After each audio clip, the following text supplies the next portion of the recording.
Welcome back. I'd like to talk now about Jesus, and I call him the model, or sometimes at Christmas time they say he's the reason for the season. But what I want to say is that Jesus wasn't an afterthought to pay a debt. Jesus is the fullness of God's love come to earth. So, yes, God is love. Jesus is not an afterthought. That's where we were in the last talk. And Jesus is the embodiment, the paradigm, the fullness. If you wanted to see what God is like, Jesus is that invisible form.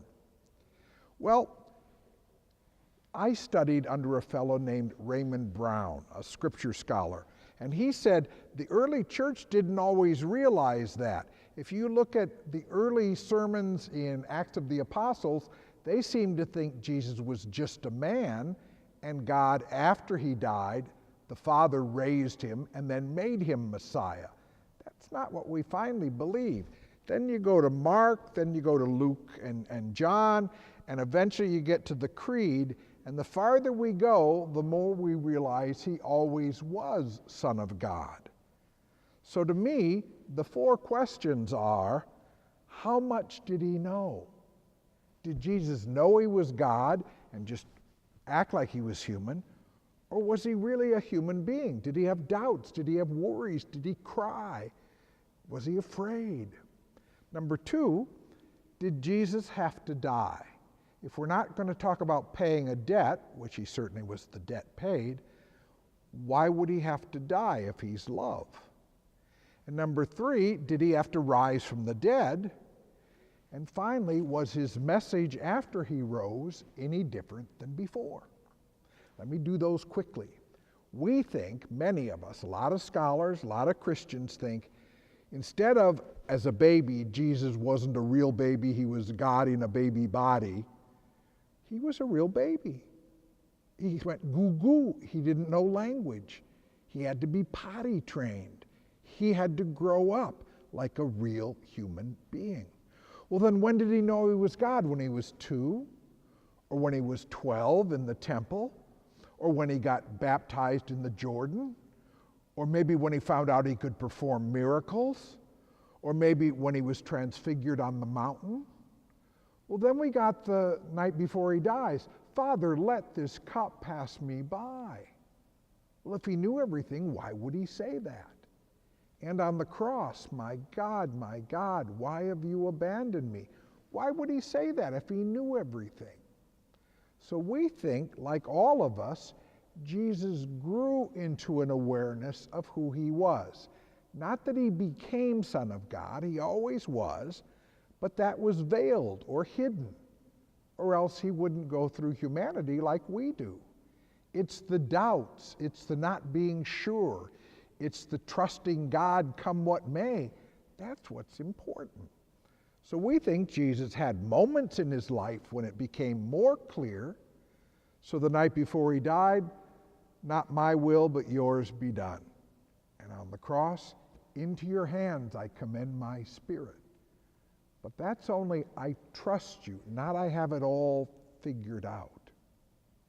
What I want to say about that is, if you read the story of Jesus' passion, Matthew, Mark, Luke, or John, but especially Matthew, Mark, or Luke, and you realize Jesus is human and his divinity is hidden, being discovered, you'll see a much more relatable Jesus.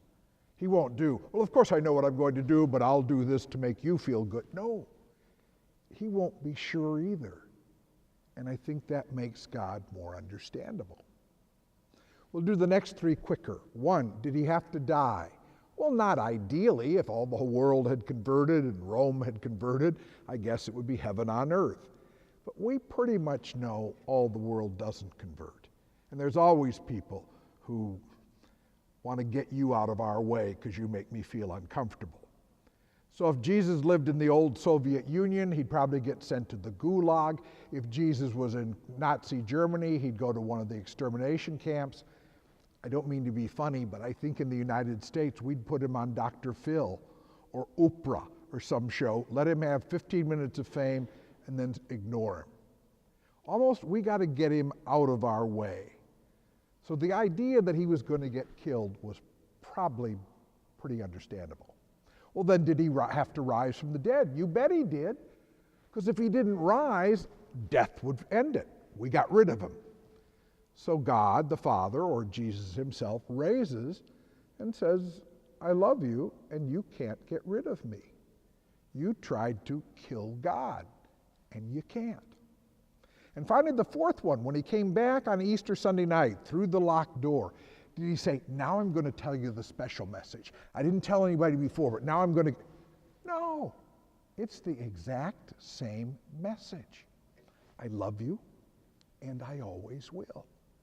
And Peter could go, but I denied you. And all the others except John could say, and we ran away, and we feel horrible. And he says, well, I don't want you to feel horrible, but now you get it. I don't love you because you earned it. I don't love you because you deserved it. I love you because that's the kind of Son of God I am. I'll be in your corner. I don't always approve of everything you do, but I'll never stop being there for you. Now, to conclude this talk, one quick story. There's a fellow who one time fell into a hole, and he couldn't climb out. And he looked up, and he saw his doctor go by. Doc, can you help me? And the doctor writes a prescription on his tablet, drops it in the hole. That wasn't much help. So he looks up and he sees his pastor come by. Father, I'm down in this hole. Can you help me? And the pastor looks through his prayer book and finds a little prayer card, drops it in the hole. Well, that wasn't very helpful. Finally, he sees his best friend come by. Billy, can't you see here I am stuck down in this hole and I can't get out? And immediately, Billy climbs down in the hole. And he says, well, I'm glad you climbed down with me, but now we're both stuck. And Billy says, no, we're not. I've been down here before. I know the way out. Follow me. I'd say that's Jesus. So if you're ever tempted to say to God, you can't understand, you're God, you can't know what I'm going through, God can say, well, because I'm God, I think I can. But even if you think I can't, once upon a time in Jesus, I experienced everything you've gone through, and I do really understand.